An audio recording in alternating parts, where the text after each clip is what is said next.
C'est un événement auquel les habitants se rendent comme ils iraient voir un match. Ce soir, à Hayange, il y a conseil municipal.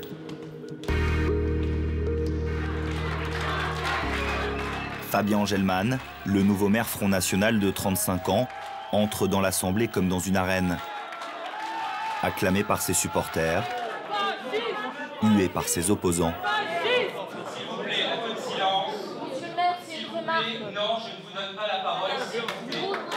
Depuis l'élection de ce maire frontiste, cette ville au passé ouvrier est scindée en deux.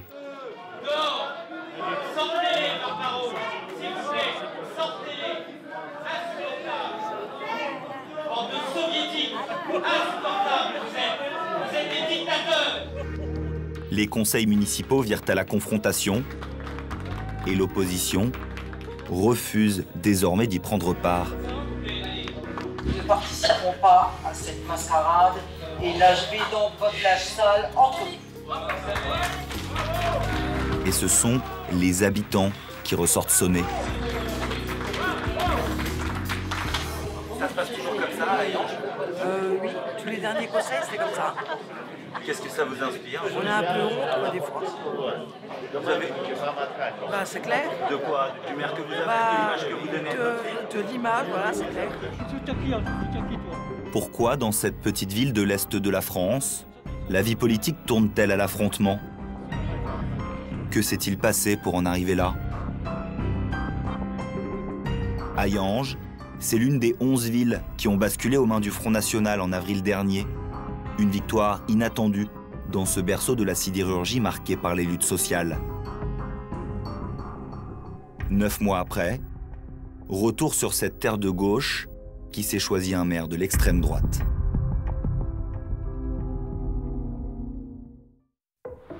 Nous avons voulu rencontrer Fabien Engelmann, le maire, pour parler de sa politique. Mais il nous a fallu attendre longtemps, jusqu'à ce qu'il accepte de sortir de sa réserve. 2 mois de négociations pour un premier rendez-vous que le maire a soigneusement choisi. Bonjour. Comment ça va? Madame d'abord. Ouais, je vous embrasse. Ce jour-là, il veut nous montrer qu'il a tenu l'une de ses promesses de campagne, redynamiser sa ville. C'est le repas dansant pour les seniors, avec une thématique, c'est un repas bavarois aujourd'hui, choucroute. Et voilà, les personnes âgées sont ravies de venir. On a 300 personnes, 300 inscriptions, ce qui est énorme. Nous sommes bien loin de l'agitation du conseil municipal. Bonjour. Bonjour. Bonjour. Ici, Fabien Engelmann ne semble avoir que des soutiens. Faire votre connaissance, je suis pour vous. Merci, madame. Bonjour. Continuez comme ça, c'est très bien. Merci. Faut rien lâcher, hein. Jamais. On me dit de tenir bon et on me dit c'est de l'acharnement parce que tu es jeune et parce que tu es Front National. Donc ça me renforce et ça me fait plaisir évidemment. Vous êtes dans votre élément là? Dans mon élément, oui. À l'aise dans ce petit pas de danse médiatique. Là, il va dire le maire il drague. À l'aise aussi avec cette France des traditions qui lui est si chère. C'est la France, hein. La vraie France. C'est ça que les gens veulent? C'est ça. Ils veulent ça, ils veulent se retrouver ensemble, s'amuser avec nos anciennes traditions, la fête, le vivre ensemble. Et ils sont heureux, là, ils sont ravis, et ça me rend heureux. Du bonheur qui ne coûte pas cher à Fabien Engelmann. Pour ce repas dansant organisé dans une salle municipale, la mairie a payé l'orchestre 1 000 €. Les Hayangeois, eux, ont déboursé 15 € pour le déjeuner. Quelques jours plus tard, nous retrouvons le maire. Nous souhaitons l'interroger sur ses autres réalisations. Il nous propose une visite guidée dans le centre-ville. On a planté des érables, on a repeint un peu le mobilier urbain pour redonner un petit peu de gaieté au centre-ville, qui était assez triste à l'époque, il faut l'admettre. Dès son arrivée, Fabien Engelmann a imprimé sa marque, le bleu ciel, couleur du blason d'Hayange. Il en a mis un peu partout. il a aussi lancé une grande campagne de nettoyage du centre-ville. On avait une mendicité très agressive envers les personnes âgées. Voilà, il suffisait de faire respecter l'arrêté d'interdiction de consommer de l'alcool et l'arrêté d'interdiction de mendicité agressive. Et puis on a nettement amélioré ce problème. Une ville plus belle, plus propre et plus sûre selon l'élu. Afin de nous prouver que sa politique séduit, il nous emmène sur ce chemin balisé de bleu chez l'une des commerçantes de la rue principale. On va peut-être aller voir Madame Reiter. Madame Reiter, commerçante depuis 21 ans et soutien inconditionnel du maire depuis 9 mois. Comment allez-vous? Ça va et vous? Très bien. Bonjour. Bonjour. Ah, ça va? Madame Reiter. Bonjour. Comment Ça va? On se voit ce soir à la Réunion. À la Réunion ce soir. Ah, on oui. a trouvé une solution pour les sapins de Noël. Tout ce que vous faites, monsieur le maire, ça a bien plu aux commerçants. Ah bah, ça me fait Tout ce plaisir. que vous avez fait en 6 mois, fête de la musique, 14 juillet, fête du cochon et tout le reste, fleurir, nettoyer la ville, ça plaît. Oui, alors vous voyez, avec cette liste... À écouter Madame Reiter, Fabien Angelman aurait trouvé la recette pour plaire à tout le monde. C'est parfait. Ils veulent quoi, les gens? Ils veulent payer moins d'impôts, ils veulent une ville propre, vivre dans la sécurité et ils veulent des fêtes. Du pain et des jeux. Ça, c'est oui, c'est du pain et des jeux. Oui. Non, pas spécialement, mais enfin bon, ça Mais c'est... ils ont envie de vivre. Allez, au revoir. Au revoir. À bientôt. Mais tous les habitants pensent-ils comme Madame Reiter, la commerçante? Pour entendre une autre parole, il faut s'éloigner du maire. Dans cette ville ouvrière qui sort de 19 années de gestion socialiste, la pilule Front National a parfois du mal à passer. Nous sommes allés chez le marchand de journaux. Ce matin, la presse titre sur le conseil municipal de la veille et les divisions apparaissent. Je pense que les citoyens d'ailleurs ont besoin d'autre chose que ça, que ce spectacle-là, tout simplement. Et l'action du maire, monsieur, vous en pensez quoi? Je pense que le maire il est complètement en décalage avec la vie d'aujourd'hui, quoi. Il comparé à la vie, ce monsieur. Bonne journée. Et le petit tabac-presse du centre-ville prend des allures de conseil municipal, avec des anti et des pro-Angelman. C'est déjà mieux à Yange, hein. On voit, on est plus en sécurité qu'on n'y était pas du tout. Avant qu'il arrive, on n'y était pas du tout. On prenait le bus, on se faisait agresser. Hein, on allait dans un commerce, on se faisait agresser. C'est faux, ça. Que maintenant... Il y avait des gens qui traînaient, qui buvaient, mais il n'y a jamais personne qui s'est jamais fait agresser ailleurs. Par rapport à Liconge, Famec et tout ça, c'est absolument faux. Écoutez, on le voit à la télévision quand on interroge partout où il y a le Front National, on interroge les personnes âgées. Ah, on est en sécurité, même dans les petits villages, il y a 300 habitants là. On est en sécurité, alors qu'ils étaient déjà en sécurité avant. Alors je ne vois pas où est le changement. Et là, c'est plus propre. Et par contre, ils nous ont montré aux alentours des centres-villes, il n'y a rien qui est fait. Les gens sont toujours dans la merde. Alors il prend la merde que l'autre maire lui a laissée. Hein. Ça divise les gens, ça. Non, ça divise pas les gens. Il faut laisser. Il prend la merde les dettes que le maire il lui a fait. Oh, hein? Les chiffres de la délinquance sont stables, mais chacun en a son interprétation. Depuis l'arrivée de Fabien Angelman, la fracture s'est accentuée à Hayange. Dans cette ville, où le taux de chômage atteint 17%, certains voient en lui l'homme-providence, d'autres ont décidé d'entrer en résistance, y compris au sein de sa propre majorité. Il y a quelques mois, Marie da Silva s'était lancée dans la bataille des municipales. Bonjour. Syndicaliste, passée par la CGT et Force ouvrière, elle avait opéré un virage à 180 degrés pour s'engager aux côtés de Fabien Angelman. J'avais longuement réfléchi mon orientation parce que j'étais déçue par la droite, par la gauche.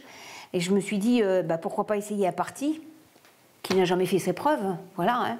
On pourra critiquer après, hein. On verra bien. Pour l'instant, il nous promettait beaucoup de choses. Donc, moi, j'y ai cru. J'étais la première à le croire, à porter la bonne parole. Le soir de la victoire, Marie da Silva voyait encore en Fabien Angelman l'homme politique qui pouvait sauver cette cité industrielle à l'agonie. Patrice Henny et Emmanuel Springman, élus eux aussi sur la liste du maire, nourrissaient les mêmes espoirs. Mais parfois, les lendemains de victoire déchantent. Durant l'été, le maire organise une fête du cochon et le malaise s'installe. C'était de la provocation, oui. une façon de dire... du cochon dans les villages avoisinants. Dans tous les villages avoisinants, on voit des fêtes de cochons, mais on ne voit jamais de skinheads débarquer. À Hayange, première ville Front National qui fait une fête du cochon, on a vu des skinheads débarquer. Ils étaient en territoire conquis. Voilà. Et là, ils sont sur les marches de la mairie. Voilà. En terrain conquis. Et la fête du cochon, d'une manière ou d'une autre, c'est pas les mairies qui organisent, c'est toujours les associations. Et là, c'est vraiment la mairie, c'est le maire qui a organisé la fête du cochon. C'est vraiment de la provocation. C'est en ouvrant un livre qu'ils auraient ouvert les yeux sur les idées de Fabien Angelman. J'étais fière. Voilà. À partir du moment où il a sorti son livre, une semaine après les élections, on était tous curieux, donc on a commencé à le feuilleter, on a été surpris du personnage, parce qu'on ne s'attendait pas du tout à découvrir ce personnage-là à travers ses écrits. Qu'est-ce qu'il y a dans ce livre qui a pu vous faire ouvrir les yeux? Déjà qu'il était islamophobe, qu'il a peur de cette religion, qu'il a peur de cette communauté. Ça vous a surpris? Vous n'étiez pas au courant de cette position? Non. Les gens qui se sont mis sur cette liste, elles se sont mis sur cette liste parce que le Front National était dédiabolisé, parce que c'était Marine. Si ça avait été le père, jamais on aurait été dessus. Jamais, on n'adhérait pas aux idées du père. Et Fabien Angelman, il est comment? Il est extrémiste. Le nouveau maire aurait tenté de mettre en pratique à Hayange les idées développées dans son livre. Ces trois élus ne sont pas les seuls à vivre une désillusion et à découvrir les orientations politiques du nouveau maire. A-t-il voulu, par exemple, éloigner les vendeurs de viande halal et les commerçants maghrébins du marché? C'est ce que soutient Emmanuelle Springman. Adjointe au commerce pendant 8 mois, elle dit avoir été chargée d'appliquer une politique de discrimination sur la place du marché. Un poulet. Difficile à accepter pour elle qui fait ses courses chaque semaine chez Bayram, le roi du poulet halal. Comment? Vous connaissez cette dame? Ça, c'est une cliente habituée, monsieur. Voilà. Et je la vole en plus, c'est ça qui est bien. Tu as demandé quoi, le maire? Il m'a demandé de prendre de réviser le marché, de prendre tous les marchands maghrébins et de les mettre sur Nicolas Schneider. Déplacer les commerçants maghrébins pour les installer non pas devant, mais derrière la mairie. Ça parle, en fait, compte de demander de prendre les maghrébins et de les mettre sur la place Nicolas Schneider, ça veut parler. Ça veut dire quoi? Je ne dirai pas. Bah si, il faut le dire. Ça veut dire quoi, Emmanuel? Pour moi, il veut faire l'ancien marché qu'avec des Français. Voilà. Aucune trace écrite de cette demande à laquelle Emmanuelle Springman se serait opposé. Quant à Bayram, le roi du poulet, il préfère ne pas répondre. Ça, je savais pas, non. Et qu'est-ce que ça vous inspire?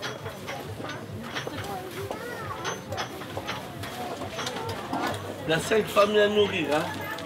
Moi, je dis rien. Sur le marché, certains commerçants maghrébins ont bien entendu parler de l'affaire, mais préfèrent se tenir à distance de la polémique. Que répond le maire à ces affirmations? Nous sommes retournés lui poser la question. Il nous a reçus, comme toujours, souriant et entouré d'une partie de son équipe. Notre question l'agace. Madame Springman nous dit que vous lui avez demandé... Ah oui, mais mais je suis obligé de vous faire répondre à ça. Madame Springman nous dit que vous lui avez demandé de déplacer les commerçants maghrébins du marché. Écoutez, moi je vais dire à Madame Springman que c'est une menteuse et que c'est encore une fois de la diffamation. Circuler, il n'y a rien à voir. Honnêtement, je trouve ça tellement... Donc vous n'avez jamais demandé à Madame Springman de déplacer les commerçants maghrébins du marché? Bien sûr que non. Ça représente 3 pages. Parole contre parole. Nous attirons son attention sur les nombreuses critiques que renferme son livre sur l'islam et le halal. Tout le long de votre livre, vous avez une thématique qui revient régulièrement. Quand je lis page 158, à contrario, voir fleurir des commerces halal avec des inscriptions en arabe sur les devantures, voilà le bel avenir promis à notre pays. Je me demande, est-ce que vous avez peur de l'islam? Est-ce que vous avez peur du halal? On peut peut-être éviter d'avoir des grands placards, ici, vente de viande halal. Et pourquoi on ne proposerait pas également du porc dans ces snacks? C'est trop visible, en fait. On a effectivement une montée du halal en France et d'un certain communautarisme qui est, je pense, assez dangereux pour l'avenir. Il faut être prudent. Plus clair que ça, je ne peux pas. Hein. Allez. Parmi les combats de Fabien Angelman, il en est un plus consensuel dans lequel il s'est lancé. Faire des économies. Pendant sa campagne, Le nouveau maire s'était engagé à réduire les impôts locaux. Il a décidé de supprimer une partie des heures supplémentaires des employés municipaux et de réduire les effectifs. Camarades, nous sommes rassemblés aujourd'hui pour exprimer nos revendications. Et également... Ces décisions font grincer des dents, mais c'est surtout sa méthode qui dérange. Depuis plusieurs mois, des intimidations, des pressions sont ressenties par une bonne partie du personnel. Nous n'ignorons pas les craintes de plusieurs agents à être parmi nous à ce rassemblement. Des services publics... Dans les rangs des manifestants, quelques employés de la ville, mais aussi des syndicalistes d'ArcelorMittal, venus prêter main forte à Hugues Miller. Le leader de cette fronde a eu bien du mal à mobiliser. Il y a vraiment un climat de peur auquel on ne peut pas accepter. Il met la pression, il fait des intimidations, donc ça c'est une réalité. Pour dissuader les gens de... Pour dissuader les gens d'être dans l'action et pour s'exprimer. À écouter Hugues Miller, le maire serait autoritaire et ne laisserait aucune place à la liberté d'expression au sein de sa mairie. Devant les caméras, le principal intéressé joue la carte du dialogue. Il reçoit Hugues Miller dans son bureau. Nous sommes autorisés à filmer quelques images de la rencontre. C'est bon? Ouais. Allez. Qu'est-ce qui se passe aujourd'hui, M. Angelman? Il y a une petite grève, ils sont 13 personnes sur pas loin de 230 salariés, donc on reçoit la délégation. Le maire minimise le mouvement avant d'avoir une parole surprenante. C'est à droit, moi il n'y a aucune pression au poids, on a fait le listing des grévistes, comme ça je vais vous le donner, je le donne à la presse. Listing nominatif comme celui-là, on regarde le taux de grévistes, mais pas le listing. Publier le nom des grévistes, Hugues Miller n'apprécie pas la méthode. À l'extérieur, il y a des gens qui nous disaient on n'est que 13 parce qu'on nous a clairement fait comprendre qu'il ne fallait pas qu'on sorte dans la rue, il ne fallait pas qu'on défile aux côtés de la CGT. Écoutez, qu'on apporte les preuves exactes, encore une fois, de ça. La grève est un droit. Les personnes qui veulent faire grève peuvent le faire. Je suis loin d'être un dictateur, mais je suis aussi un gestionnaire pour une ville qui est quand même endettée de 19 millions d'euros. Donc je dois faire très attention également à la dépense. Voilà, messieurs les journalistes. Circuler, il n'y a rien à voir à la mairie d'Hayange. Pourtant, à ce jour, un syndicat, l'UNSA, a déposé plainte pour entrave au droit syndical. Une dizaine de salariés a quitté la mairie et l'un d'entre eux a même porté plainte contre le maire pour harcèlement. Nous avons retrouvé l'ancien directeur des ressources humaines de la mairie d'Hayange, Antoine Odohardy, un jeune retraité qui a quitté ses fonctions un peu plus tôt que prévu suite à l'arrivée du maire. De ses 12 années passées à la mairie d'Hayange, il a gardé sur son ordinateur quelques bons souvenirs. Des photos de ses collègues souriants. Mais ça, selon lui, c'était avant. Ça, c'est l'accueil en mairie. Après l'arrivée de Fabien Angelman, comme lui, certains ont quitté la mairie ou ont été licenciés. Ça, le service culturel. Là encore une autre. Ça, c'est aussi service finance, on fait 2. 3. Ça, c'était au service technique. Dans les premières semaines du mandat de Fabien Angelman, Antoine Odohardy aurait été chargé par le maire de faire le tri dans les effectifs sur des critères politiques. On m'a demandé de mettre fin à des contrats de personnes d'agents qui avaient une mission bien précise au niveau de la ville et une mission utile et nécessaire, tout simplement parce que ces personnes-là ne plaisaient pas. Sur certains salariés, vous avez eu le sentiment que ça ciblait plus tard? Ah oui, ça ciblait, oui, c'était très ciblé, tout ça. Et ça ciblait qui? Disons, tous ceux qui n'étaient pas favorables au FN, quoi. Vous avez eu le sentiment qu'il y a eu, à l'arrivée de monsieur le maire, une chasse aux sorcières? Ah oui, même s'ils s'en défendent, c'était clair. Oui. On s'installe, quoi. Et tout ce qui gêne en vire. L'ancien directeur du personnel n'est pas le seul à parler de ce climat. Cette jeune femme, plutôt marquée à gauche, a préféré quitter la mairie d'elle-même après un incident avec le maire. Elle a accepté de nous parler mais préfère rester anonyme. Selon elle, un matin, Fabien Angelman serait entré dans son bureau pour lui reprocher d'avoir posté un commentaire sur la page Facebook d'une de ses opposantes. Il m'a menacé qu'il fallait faire très attention à ce qu'on mettait sur Facebook, qu'on n'avait pas le droit d'aller sur Facebook pour publier ce genre de commentaires. Et je lui ai dit qu'il était allé fouiller sur mon profil Facebook. Donc il était un petit peu embêté. C'est vraiment fouillé dans ma vie, et il n'a pas fouillé que dans ma vie professionnelle, il est allé fouiller dans ma vie personnelle. Ça me dérangeait un peu, quoi, voilà. Après cet événement, Christelle a décidé pour la première fois de sa vie de porter plainte. Je m'y attendais pas, non. J'ai été obligé de le faire. Pourquoi? Pour mon bien-être et pour éviter qu'il fasse la même chose avec mes collègues qui sont restés à la mairie. Des accusations que le maire refuse de commenter. Aujourd'hui, certains de ses anciens amis ont décidé coûte que coûte de faire tomber Fabien Angelman. Nous retrouvons Marie da Silva chez elle, avec son époux Alain. Allô? Oui, bonsoir, ça va? Ce soir, oui. Le téléphone n'arrête pas de sonner. D'accord, bah, si j'ai du nouveau, je vous appelle de toute manière. Merci. Allez, au revoir, bonne soirée. Une décision importante est sur le point de tomber. Mathieu. Elle concerne les comptes de campagne de Fabien Angelman.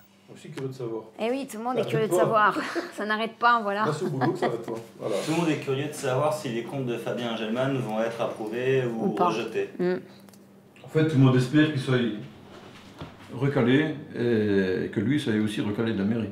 Ça, c'est le gros espoir de beaucoup de gens. Vous espérez quoi, Marie? Que tout saute. Qu'il n'y ait pas seulement que lui qui parte, mais que tout le conseil municipal tombe et que les Ayangeois retournent aux urnes. Ça, c'est mon vœu le plus cher. Marie da Silva a des raisons de penser que les comptes de campagne de son maire pourraient être rejetés. Elle a elle-même dénoncé à la commission des comptes de prétendues irrégularités dans la campagne de Fabien Angelman. C'est un bout. Parce que j'en ai 10 cm dans un autre dossier. Dans ce dossier, des factures et des notes de frais engagées pour la campagne du maire, mais selon elle, jamais déclarées. De l'argent prêté par Marie da Silva pour organiser par exemple un meeting pour la venue de Louis Alliot, vice-président du FN.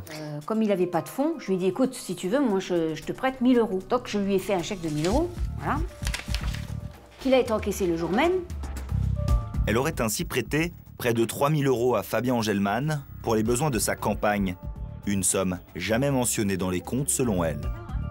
Le nouveau maire aurait aussi omis de déclarer quelques rentrées d'argent.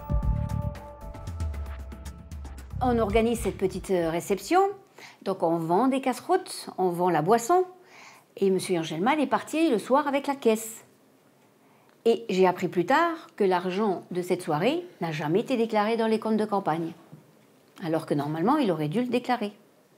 Comme il aurait dû... Vous en avez la preuve? Oui, oui, parce que quand j'ai posé la question à la commission des comptes, ils n'avaient pas connaissance de cette recette qui avait été faite la soirée de la venue de Louis Alliot.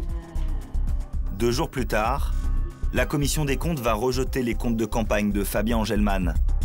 L'affaire est aujourd'hui devant le tribunal administratif. À Hayange, certains ont décidé de combattre le maire sur le terrain de l'idéologie politique. Nous sommes allés rencontrer cette opposition. Gilles Vaubedo, 27 ans, vient de s'acheter cet appartement en centre-ville. Bienvenue chez moi. Voilà. Après des années passées dans la ville voisine, cet infirmier natif d'Hayange a décidé de revenir s'y installer. Bureau associatif. Pour ce militant de gauche, c'est un acte politique. Il ne faut pas raisonner en disant « ouais, je ne viens pas habiter à Hayange parce que c'est une ville FN », parce qu'à ce train-là, ça devient un bastion du FN. Il n'y a plus que les militants qui viennent habiter ici. Et donc non, il faut que les gens y reviennent. En plus, il y a un vrai potentiel ici. Gilles Vaubedo fait partie de ces citoyens qui fustigent la politique spectacle. C'est des pots de fleurs, tout ce qu'il y a de plus voyant pour montrer le changement. C'est cosmétique, quoi. C'est comme ça que vous qualifieriez l'action de votre nouveau maire? Ouais, c'est de la com. Selon lui, l'action du nouveau maire FN a laissé une trace indélébile à Hayange. Sur les hauteurs de la ville, dès son arrivée, Fabien Angelman a posé son empreinte patriotique sur ces wagonnets de mineurs, emblème d'une vallée métissée par l'immigration. L'identité d'Hayange, c'est pas bleu, blanc, rouge, c'est de multiples nationalités, c'est des vagues d'immigration qui se sont intégrées parfaitement à la société française. Et le FN, en arrivant, a voulu réinterpréter l'histoire en repeignant ces wagons qui étaient poussés par des immigrés à la base, pour beaucoup, en bleu, blanc, rouge. Signe du malaise créé par cette initiative du maire, quelques jours plus tard, ces wagonnets ont été repeints en noir et tagués par un groupe d'opposants. Notre enquête à Hayange se termine. Nous retournons une dernière fois à la mairie. C'est soir de conseil municipal. Désormais, Gilles Vaubédo, le militant de gauche, distribue des tracts contre le maire sur le parvis de l'hôtel de ville. La lettre d'information pour les habitants de Hayange. Dans l'assemblée, Marie da Silva, qui siégeait auparavant à la gauche du maire comme première adjointe, s'assoit aux côtés de l'opposition. Avec le maire, le dialogue est devenu impossible. Fabien Engelmann, critiqué pour sa gestion, a décidé de contre-attaquer sur le terrain politique. On est victime, on a une chasse aux sorcières. D'ailleurs, on a tous ces médias qui viennent exclusivement parce que je suis Front National. Mais on tient le coup, voilà. Je suis à dur à cuire. J'ai une confortable majorité autour de moi et nous appliquons notre programme. Quant au dossier brûlant des comptes de campagne, il plaide la bonne foi. C'est une erreur technique. La commission n'a pas retenu ni fraude ni malversation. Je garde les mains propres. Mains propres et tête haute. Il serait donc irréprochable. Mais dans quelques jours, le tribunal se prononcera et Fabien Engelmann risque l'inéligibilité. Marie da Silva, elle, n'a pas attendu la décision du juge. Dans ses mains, sa carte d'adhérente au Front National. J'ai mis des amis à dos, ma famille à dos. J'ai tout donné pour le Front National. Mais on ne peut pas laisser faire ce que Fabien Engelmann fait et que le Front National le cautionne sur son site. Voilà ce que je fais de ma carte. L'ancienne militante de gauche n'aura passé qu'une année au Front National. Le maire, lui, en est à son 10e mois à la tête de la commune. Au bout de son mandat, c'est sur cette gestion exemplaire et irréprochable des villes FN, souhaitée par Marine Le Pen, qu'il sera jugé.